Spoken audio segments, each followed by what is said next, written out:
This isn't just a podcast, it's a reminder of what makes America stronger isn't a headline or a hashtag. It's people, from the ones building our homes to the ones rebuilding their lives.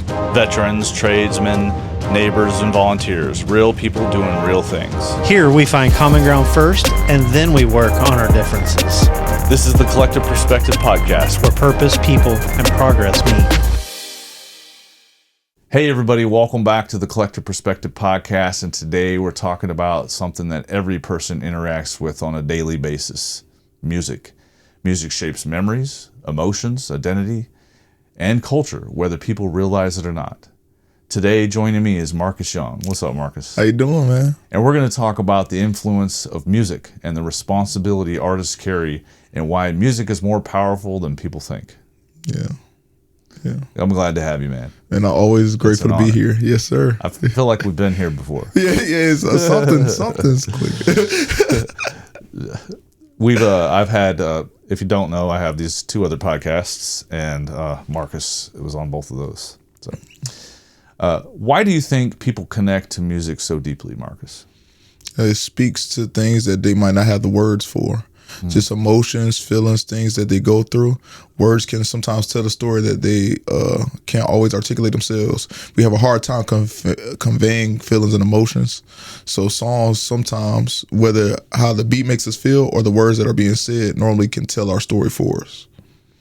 Do you think people underestimate how music influences them?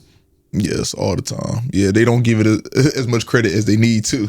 So they definitely... It does a lot more. Like, it influences you a lot more than you might think. And if you do know it, you just don't want to accept how deeply it does, because then you would have to take a look at yourself, maybe make some changes, or it might be music you need to listen to more. It's like, look around, what environment I'm in. Yeah. Oh, I'm in church. I must have good music influence. Right, yeah. But not necessarily. Right. Not all What are you doing after church? Right, exactly.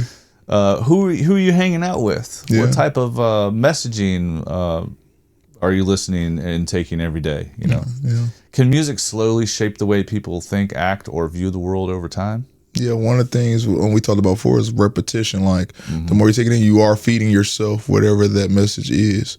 There's anything you learn or you're studying for a test. I love that song, man. I'm going to listen to it over and over. Yeah, right. Yeah, and once we hit that repeat button, they're starting to like get into us, get inside of us, and then that is what we're going to also spew out or, give back to people.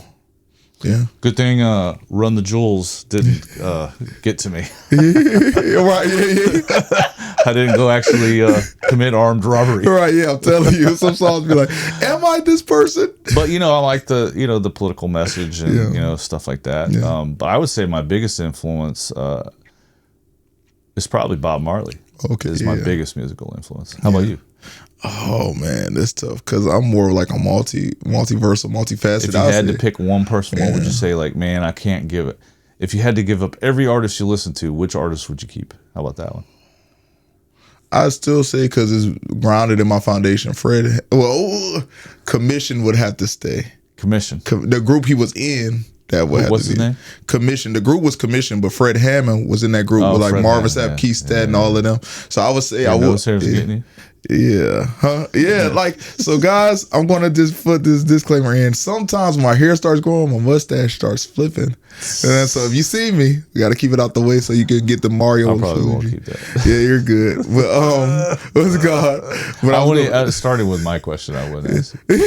But, I would say Commission has to stay for sure, though. Because even though Fred Hammond was part of that, and I love a lot of Fred Hammond, it would be a toggle. So unless they bundled it in because he was in it, I would say between those two, Commission first, Fred Hammond or Fred Hammond. I've never heard Fred Hammond. I'll have to check him out. Yeah, so it kind of speaks to like the heart. I say the heart of worship, vulnerabilities as well.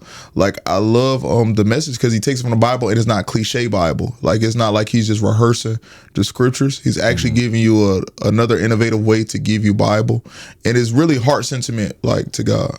How has social media changed the influence music has on people today?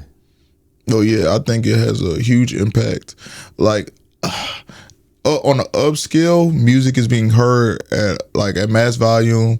Downscale is that we only listen to it now for a part, not the fullness of a song. So if it is a good song, right, I would say that if it was a song with positive message, You might not know the rest of the song because you only stole one part, so you're not even getting the fullness of what the artist created.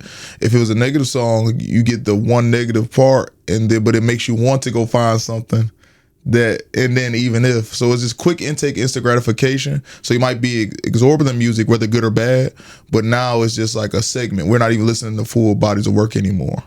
Unless it's a song we already knew and is making us reintroducing us to a full song that already has some like weight to it. What makes Christian hip hop different beyond just avoiding certain lyrics? Like, obviously profanity. Right, yeah. Yeah, because of course we automatically get in the category of clean. I would say subject matter and topic. So I really believe it's just like, and I'm not talking about like Christian overtones. Literally, what are you talking about? So I think it divides and separates, and the message is clear.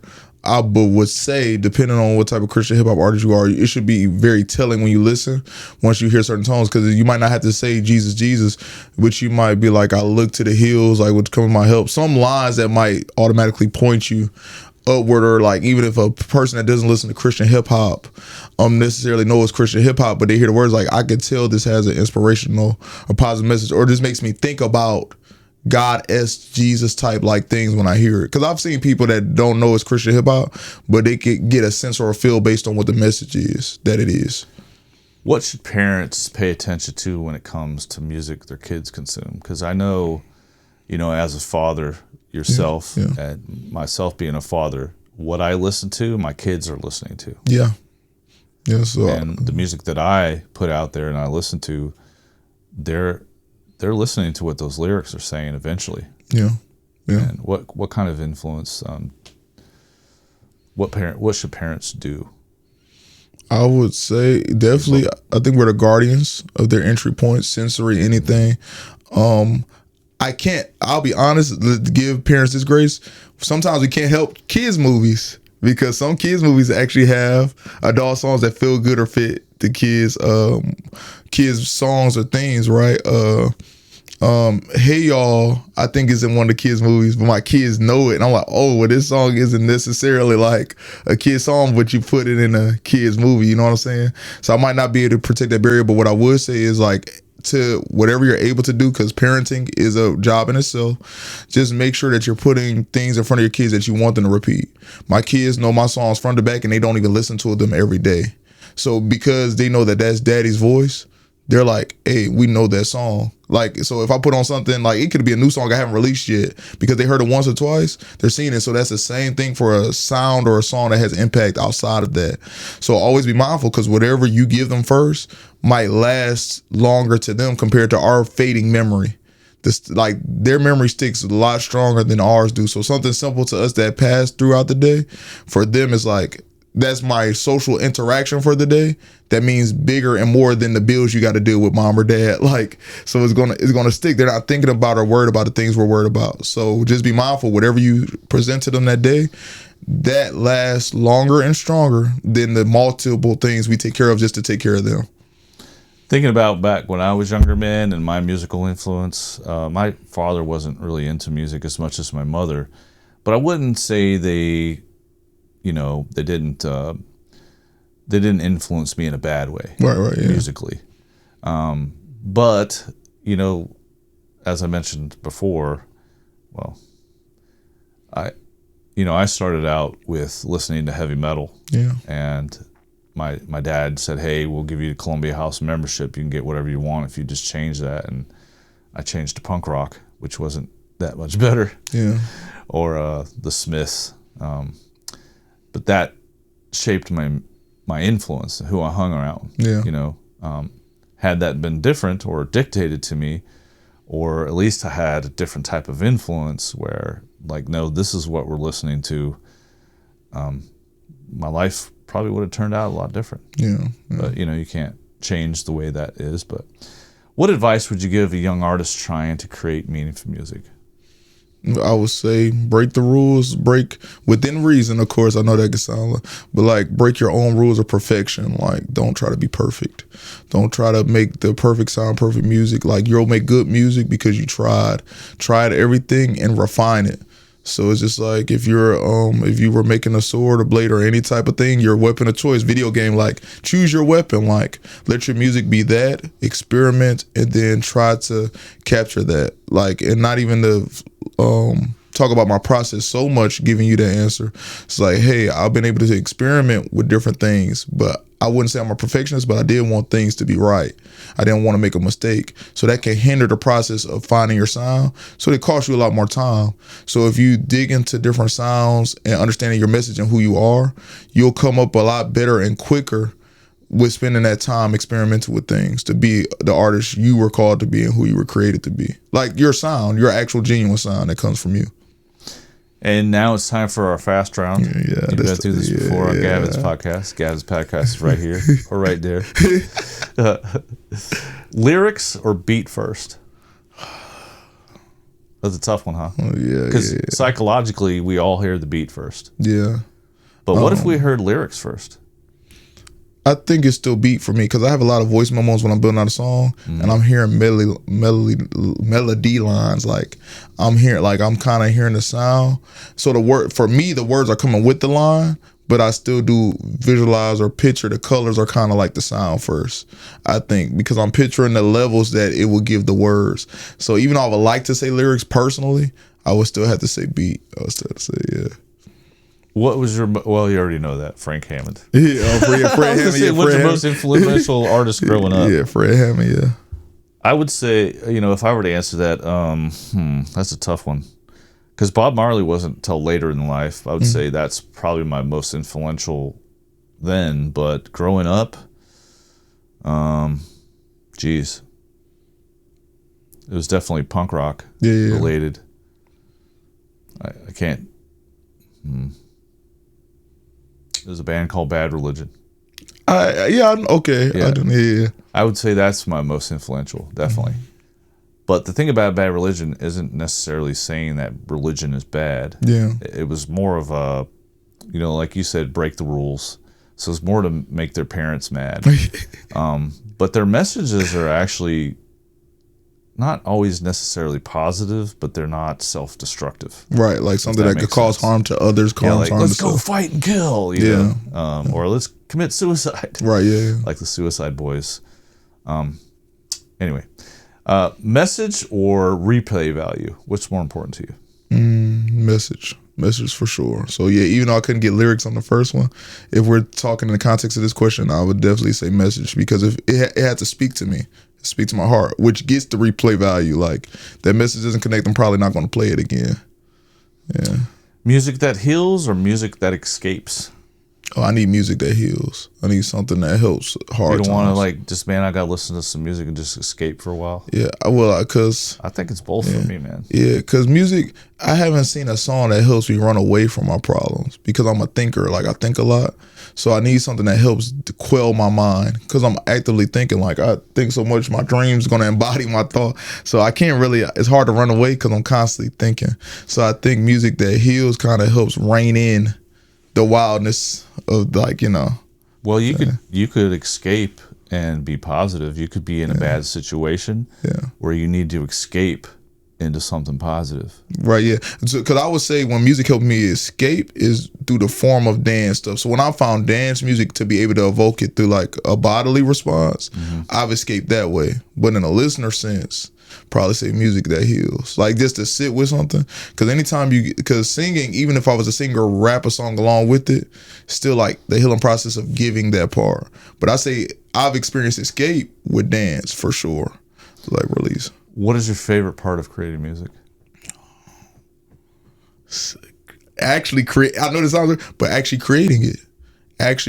I love. There's definitely a high, like an endorphin. Yeah, like in the process of creating something, I like the foresight of what I'm about to do. So if I'm in the studio and I know I'm about to record something where I can give it more depth, so like vocal stacks or like different things or like sound and seeing how it blends and stuff, the creating process itself actually like gets me going. So when I hear it at the end of it, it's kind of like looking at that finished work and being like, oh, like that really happened. Like I saw it. and it worked. Like I saw it, and it actually worked. It came out good. Came out better than expected. But I can say there's times where I'm like, oh, it wasn't going there. But I think just trying and creating is actually the creating itself. Yeah. Being creative makes me super happy. Yeah. Man. It's a huge release of endorphins. Yeah. Or dopamine, whatever the two. And my wife would be like, "Why are you, looking at me like, why are you so happy?" I'm like, I'm on a creative high right now. Yeah. Nothing could stop me. I feel so good. It's amazing. Yeah. If somebody listening to this episode realizes how much music is shaping life more than you thought, what would you want them to remember?